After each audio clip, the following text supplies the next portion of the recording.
This is my favorite exercise to do when I'm a bit stuck with a character.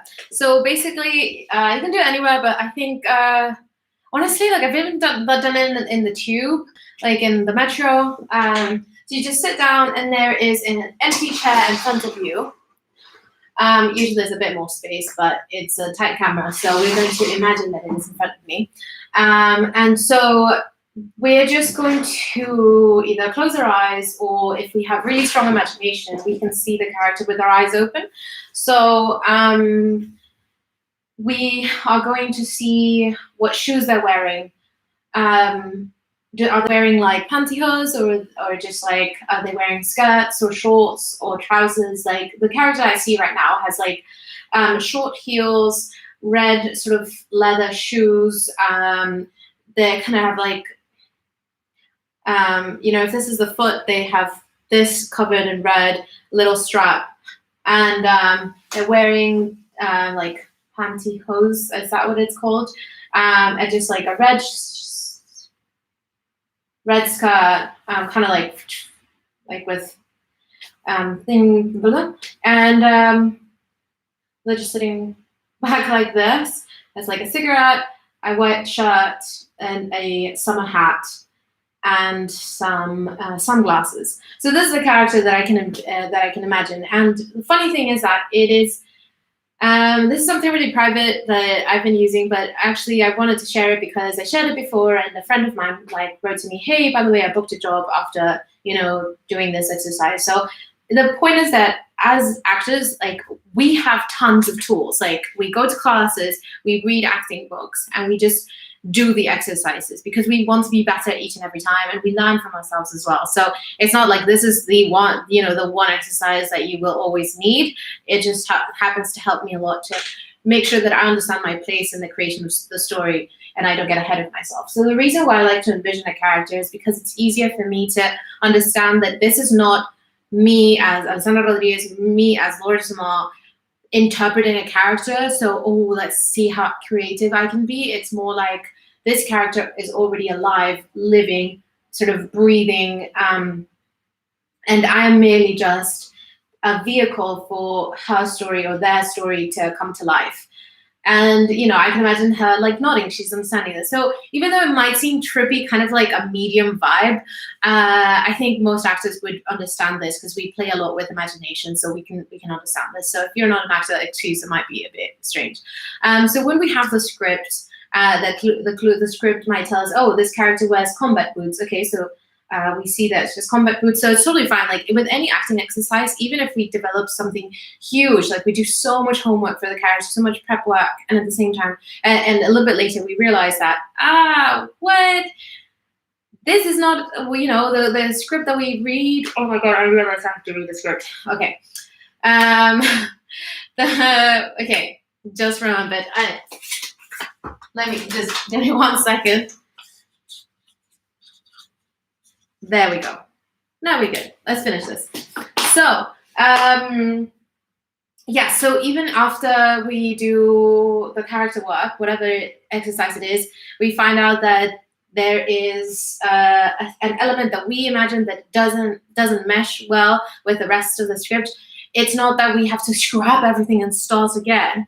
I think it's still, at the very least, a really good exercise and use of time of our, fine-tuning our skills as actors. And then in the other option, it's like, we can still use parts of it. Maybe the childhood was okay, but then some, so we can pick and choose things that still helped us a lot and brought us forward. And if truly everything's completely wrong, which I doubt it, then we can still use it as a practical exercise. So we imagine the character. We've now changed it to really thick, like combat boots, like kind of actually like Doc Martens, like black ones. Okay, cool. That's what she's wearing now. So then the character starts to change. Then she wouldn't have this, But we start playing with our imagination. And why is this super important? Because sometimes we get to the point in our script when we have to ask questions like, why did you confront your sister? Or why were you so mean to your mother? Or, what made you want to study this particular course or get this job? And you can literally just sit back, and even though it's your imagination filling in blanks, filling in the details of this character, I think it's a way more active and fun way of discovering the character rather than trying to think, oh, frick, I need to like come up with all the answers myself. I think it's a more playful manner of getting to the answers. So I just sit back and sort of, and I can also like imagine her reaction. So if she's like, oh no, like me and my sister get on really well, I see, oh, okay, so now she has an attitude or she gets defensive when asking about, sisters' relationships. Again, even if this is sort of, then later you find out that, actually it's not that she's defensive, it's that just that she is embarrassed of what she did. It's totally fine then, but it, do you know what I mean? It's okay, like stick with it, basically have faith with it, try it out at least once. This is what we were always told at drama school, is like try every exercise at least once, because we never know what exercise will be perfect for our toolbox. And if we don't try them out, we will never know. So this is the one I just like to, if I have tons of questions, like where did you grow up, I just sit back and listen. And sometimes they're crazy, like accurate. Like for instance, I was doing a character that, they were like, oh, I like to, jump into the lake during summertime. And I was like, wait, I know where this script is located. Is there even a lake in that area? And lo and behold, just pure coincidence, there was a lake. And I thought that was really kind of like creepy / really fun. And ultimately, we're just playing with imagination, although some characters end up feeling very, very real, which I think is where we want to go. And ultimately is the whole point of being actors, is using our imagination. And again, that one of the books that I love is everything that Warner Lachlan, like the studio in LA, does, which is all imagination work. So I highly recommend that, because that's, I think, the only type of acting that I felt like 100% safe going super deep into like harrowing circumstances, because at the end of the day, you knew it wasn't you. Like you could just, even though you had to like shake it off like the character vigorously, like it wasn't something that was like, oh, you're still dragging that, you know what I mean? Which I think is the opposite of what we want to do, because we have to take care of of our emotions, because aside from acting, we have a life as well. We need to be there for our family and friends. Anyway, so this is the character exercise that I like to do. Just picture them, gives me, allows me to really, focus in detail, what they're wearing, what their posture is, see how they react to certain questions, and allows me to take a step back, because I'm not the one creating it. I'm discovering it as I'm discovering the story, which I think is the best way to do it.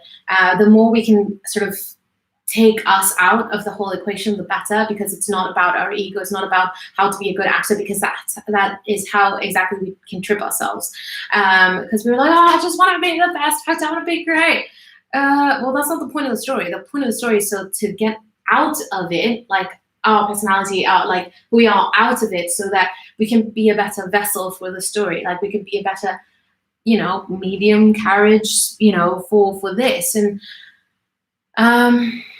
that's the best way. I also like to watch interviews of people that have gone through stuff like that, to just get a better idea as well, to understand that this is truth. That even though this might be a very beautifully written story, like there's people that say this happened to me. So like it's a chance to not take it lightly. Actually, it's a chance to really honor that. So I think that's what happens with the best of our scripts. And this is a chair exercise that I like to use, and hopefully you find it useful too.